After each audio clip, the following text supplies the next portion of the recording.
Hello friends, welcome back to my channel player app code. आज की video में देखने वाले कैसे आप रिएक्ट में फॉर्म को बनाते हैं, कैसे आप फॉर्म को यूज़ करते हैं।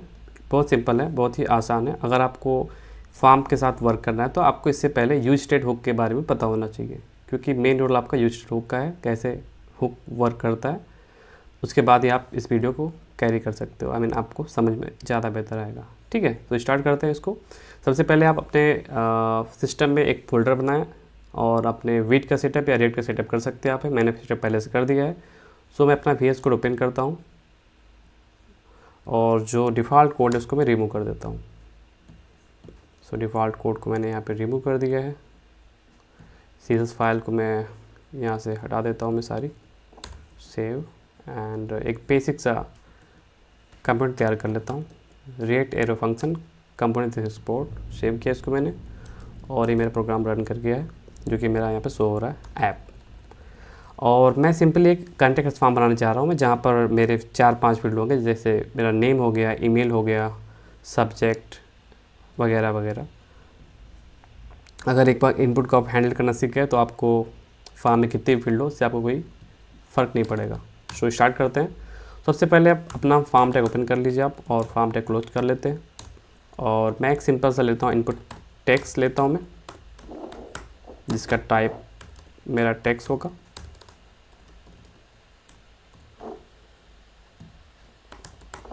ओके, और मैं एक पास करता हूँ प्लेस होल्डर, जहाँ पर मैं लिखता हूँ इंटर नेम, और मैंने इसको सेव किया और रन करता हूँ। मेरा ये प्रॉपर वर्क कर रहा है।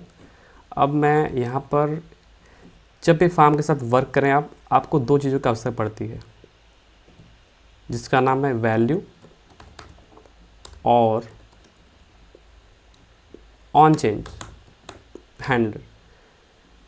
ओके, सो इसके लिए हमें एक स्टेट की आवश्यकता पड़ेगी जो हमारे स्टेट को मैनेज करेगा। इस इनपुट टाइप टेक्स्ट के जो इनपुट टाइप मेरा नेम है, इस फील्ड को हैंडल करने के लिए हमें एक स्टेट की आवश्यकता पड़ेगी, जिसको मैं यहाँ पे क्रिएट कर लेता हूँ, सेट नेम। और मैंने अपना यूज कर लिया यूज स्टेट हुक, जो कि रिएक्ट से आता है। और जो नेम ये है, इसको बोलते हैं करेंट वैल्यू, ये होता है अपडेटेड फंक्शन, और ये होती है इनिशियल वैल्यू जो आप पास करते हो, वो आपको यहाँ पर इनिशिएट होती है। तो मैं जो भी इस फील्ड की जो इनिशियल वैल्यू होगी वो नेम होगी, और जब कोई चेंज करता है इस नेम फील्ड को तो उसको मुझे हैंडल करना है, जिसको मैं सिंपली सेट नेम का यूज़ करके इस फील्ड को हम यहाँ पे इसको हैंडल कर लेंगे।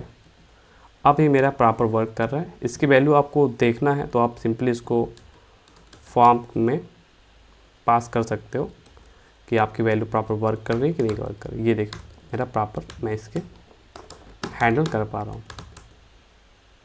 ठीक है, तो अब मेरा एक फील्ड बन के तैयार हो गया है। अब मैं एक दूसरा फील्ड तैयार करता हूँ। लेट्स सपोज मुझे एक ईमेल फील्ड चाहिए, तो इसको मैं यहाँ पर कॉपी किया और मैंने यहाँ पे इसको पेस्ट कर दिया। और मैं एक स्टेट तैयार करता हूँ, और जिसको मैं पास करता हूँ ईमेल, यहाँ हो जाएगा सेट ईमेल। और मैं यहाँ पे पास कर देता हूँ ईमेल, और यहाँ पे एक प्रॉप पास करता हूँ नेम, जिसका वैल्यू होगी नेम। इसमें नेम की वैल्यू होगी ईमेल। सेव करते हैं।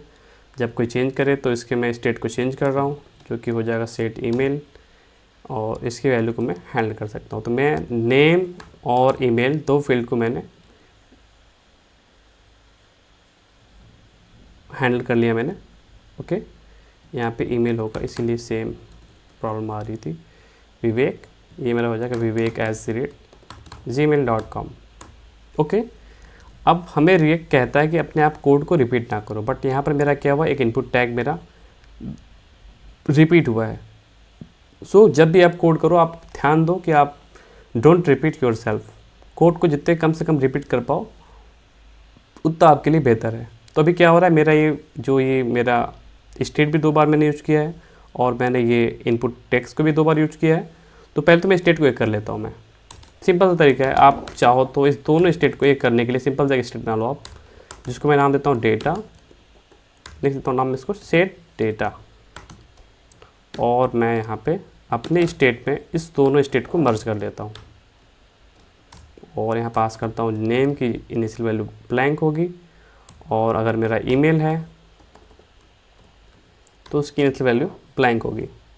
जी मेरा स्टेट तैयार हो गया है। और जहाँ मैंने पास किया है नेम, वहाँ हम पास कर सकते हैं data dot name, data dot name name. और जहाँ मैंने पास किया ऑन चेंज, उसके लिए बनाता हूँ मैं एक हैंडलर बना लेता हूँ मैं।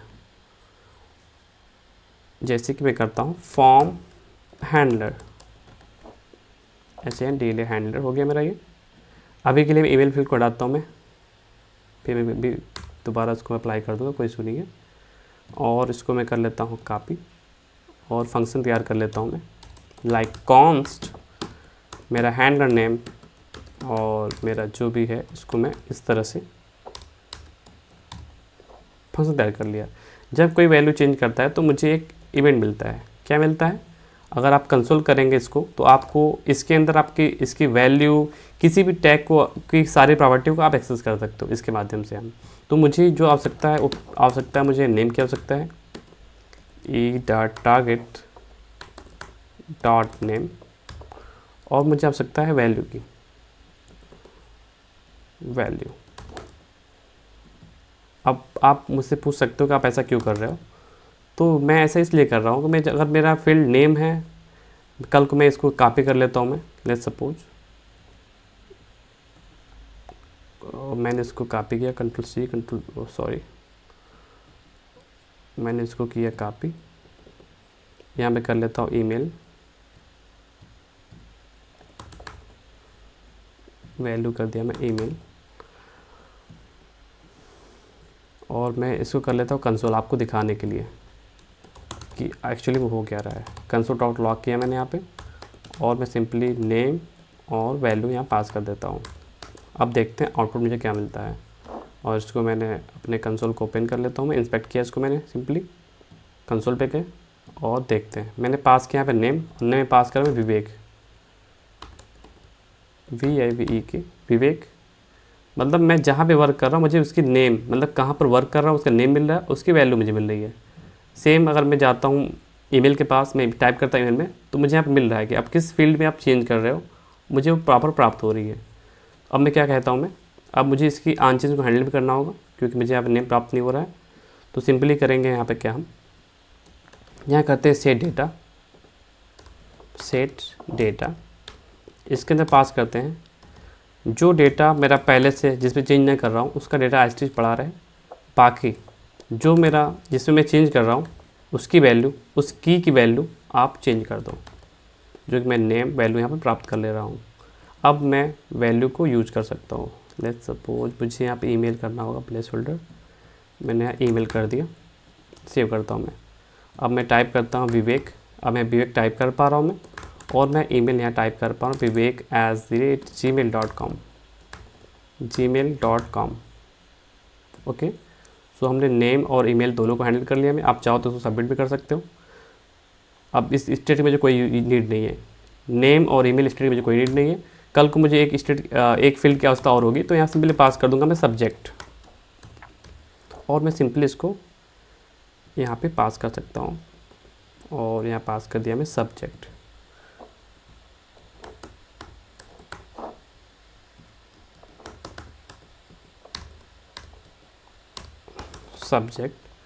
और मेरा ये सारा काम मेरा हो गया।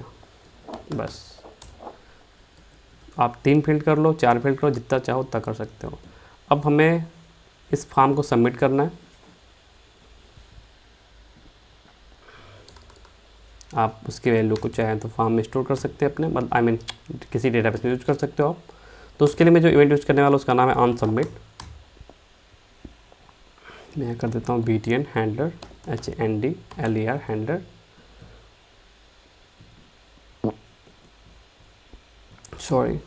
कॉन्स्ट, और मैं यहाँ पे इसको पास कर देता हूँ मैं सिंपली। और यहाँ पर मुझे सारी वैल्यू गेट हो रही है, उसको मैं देख भी सकता हूँ मैं console.log, और मैं डेटा को पास कर देता हूँ यहाँ पे। अब मैं देखता हूँ उसको, मैं Ctrl+0, इसको मैं इंस्पेक्ट कर लेता हूँ मैं।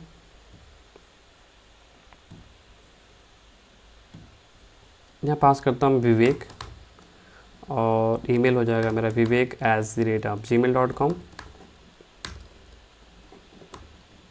gmail.com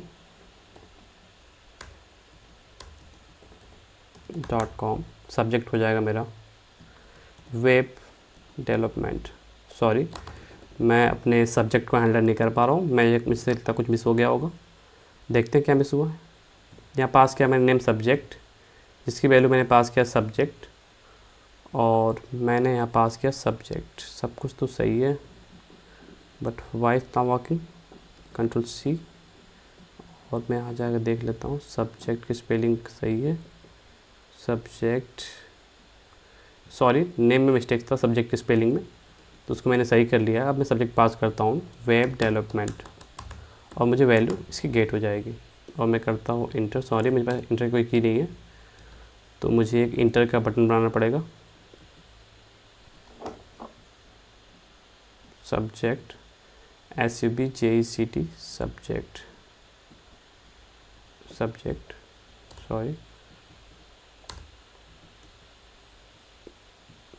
एक लेता हूँ मैं इनपुट, जिसकी टाइप होगी सबमिट। SUBMIT, और जिसकी वैल्यू होगी सबमिट। आप इस डेटा को बैकएंड में प्रोसेस कर सकते हो, नो प्रॉब्लम। और मैंने सबमिट किया यहाँ पे, और मुझे वैल्यू गेट तो हुई, बट मेरा पेज रिफ्रेश कर दिया। तो मैं सबमिट के डिफ़ॉल्ट बिहेवियर को मैं प्रिवेंट करने के लिए एक मेथड आता है जिसका नाम है प्रिवेंट डिफ़ॉल्ट। जब कोई सबमिट करता है तो मुझे जो उसका डिफ़ॉल्ट बिहेवियर है उसको आप प्रिवेंट कर दो, PREVENT DEFAULT, और मैं सेव कर लेता हूँ। मैं अब मैं यहाँ टाइप करता हूँ विवेक, जिसका ईमेल होगा vivek@gmail.com। सब्जेक्ट होगा वेब डेवलपमेंट, और मैंने टाइप किया और मैंने किया सबमिट, और मुझे 3 वैल्यू यहाँ पे गेट हो रही है, नेम, ईमेल, सब्जेक्ट। तो इस तरह से हम लोगों ने 3 फील्ड को हैंडल कर लिया। मेरा स्टेट रिपीट नहीं हुआ, बट मेरा अभी ये इनपुट फील्ड है। सो इस वीडियो में लोगों ने सिंपल सा एक इनपुट फील्ड को मैंने हैंडल किया है, लाइक नेम, ईमेल और सब्जेक्ट फील्ड को हैंडल किया मैंने। अब हम लोग नेक्स्ट वीडियो में देखेंगे कि कैसे आप इस इनपुट फील्ड को भी सॉर्ट कर सकते हो, कस्टम इनपुट फील्ड बना के। सो इस वीडियो के लिए इतना ही, मिलते हैं next video. Bye and take care, thank you.